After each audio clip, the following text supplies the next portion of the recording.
Хочется, чтобы все было красиво и бесплатно. Ну, хотя бы недорого и времени не тратить. Знакомо? Ну а вторая причина – это любовь к природным материалам и новая мода – использовать вторично весь завалявшийся хлам. Сегодня не о хламе, но о том, что под рукой и бесплатно.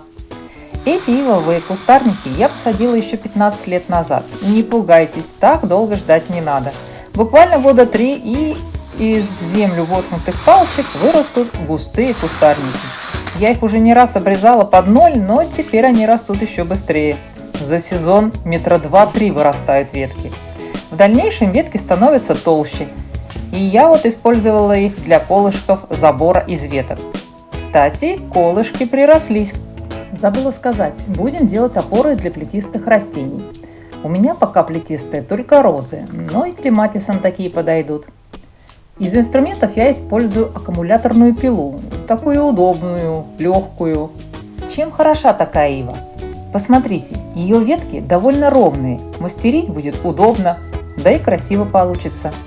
Сначала я просто нарезала кучу веток максимальной длины, так как точно еще не знала, какой формы и из скольких веток опору буду делать. Так, представление у меня было, конечно, кое-какое, но определилась я точно только уже в процессе. Значит так, для плетистой розы Амадеус я выбрала самые длинные и ровные ветки. Задумка такая – сделать в виде лесенки полудугой. Все эти дрова я потащила поближе к розам. Мне надо было сделать опоры для 3 роз. Вот знаете, сначала розы росли, все было и так красиво, и я надеялась, все так и будет. Но розы подросли и стали разваливаться. Выглядело это уже некрасиво. Да и боялась, что побеги просто выломает ветром и дождем рано или поздно. Пришлось мне взять свою лень в руки и заставить еще потрудиться. Ленивые меня поймут. Как же сложно себя заставить, если совсем неохота. Честно скажу, один из мотиваторов были вы. В принципе, ничего сложного нет. Берете 2 длинные палки и поперек привязываете маленькие. Наматываете веревку несколько раз крест-накрест, чтобы не скользило. Привязывайте только сильно, а то мало ли сползут. Можно было эти поперечные палочки, скажем, прикрутить и шурупами, но мне хотелось именно веревкой связать. Хочу вас предупредить, что джутовая веревка, которую я использовала, довольно абразивная. После 3-й опоры я явно почувствовала какое-то жжение в мизинцах. Позже выяснилось, что я натерла мизинцы до крови, поэтому надевайте перчатки, а то неделю будут еще руки заживать. Кто-то, наверное, скажет, зачем она палки на чурке облокотила, ведь неудобно. Да, неудобно, вы правы, но это было необходимо, так как палки были не ровные, а как бы дугой. Если бы я их на землю положила, то как бы я потом эту лесенку стала гнуть, если ветки в стороны будут смотреть. Делайте 2 такие лесенки, а потом втыкаете их рядом с розами. Наклоняете друг к другу навстречу и связываете все той же прочной веревкой. Сначала связываете палки крест-накрест, а потом каждый конец подтягиваете самой веревкой и привязываете концы. Хотите знать главный секрет такой опоры?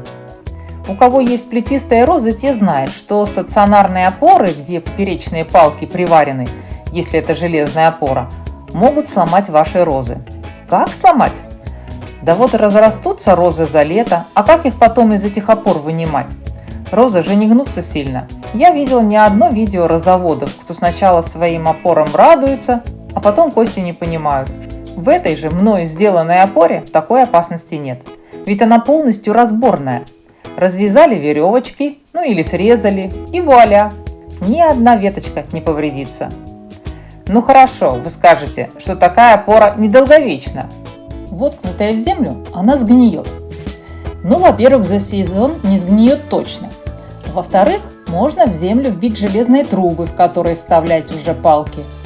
В-третьих, каждый год розы вырастают все больше, и, возможно, в следующем году я сделаю опору больше, выше, шире. Ну а прежнюю сожгу в костре. Не, эту я сжигать не буду. Попробую и в следующем году ее использовать. Ну а дальше видно будет. На зиму опоры разберете, побеги пригнете к земле, и ваши розы под укрывным материалом отлично перезимуют. вторую опору я сделала для плетистой розы Лагуна. Она второгодка у меня, и ее плети еще небольшие, поэтому в виде дуги я решила не делать, да и разнообразия хочется. Здесь я тоже использовала немного согнутые ветки. Сомкнула их как бы шалашиком, крест-накрест сверху. Также воткнула палки в землю и только тогда стала привязывать поперечные палочки. Ой, надломила ветку розы, да чтоб меня! Не делайте так. Не думайте, что согнете побег и пропустите между поперечных палок. Это мне урок. Ну вот, подвяжем теперь все необходимые побеги. Тут пришлось приноровиться по-другому. Где-то ногой подпирала, пока привязывала, где-то сначала проволокой закрепила, ну а уже потом веревкой привязывала накрепко. По-моему, получилось красиво. Опору в виде дуги хорошо использовать, когда две розы наклонены друг к другу. Здесь же одна роза, к тому же маленькая. Но на следующий год надо будет придумать какую-нибудь другую конструкцию. Примеряю палки побольше, на случай, если к осени вырастут длинные побеги. А вот вам и 2 сентября. Побеги действительно вымахали. И пару палок я все же установила, хоть и не так, как предполагала летом. Зато длинные побеги теперь не выломает, и на концах бутоны успеют зацвести. Вот меня понесло. Сделала и 3-ю опору, еще меньше по размерам, для плетистой розы Флорентина. Но тут все еще проще. Собираю опору из прямых недлинных палок. По сути, похоже, как для лагуны. А рядом растут спиреи, и чтобы они не заслоняли розу, я их немножко подрежу. Думаю, 2 последние опоры в следующем году уже на этих розах использовать не смогу, так как розы вырастут. Но ничего, сделаю новые и побольше. Ну а вы можете написать, понравились вам такие опоры или нет, в чем вы видите их достоинства и недостатки.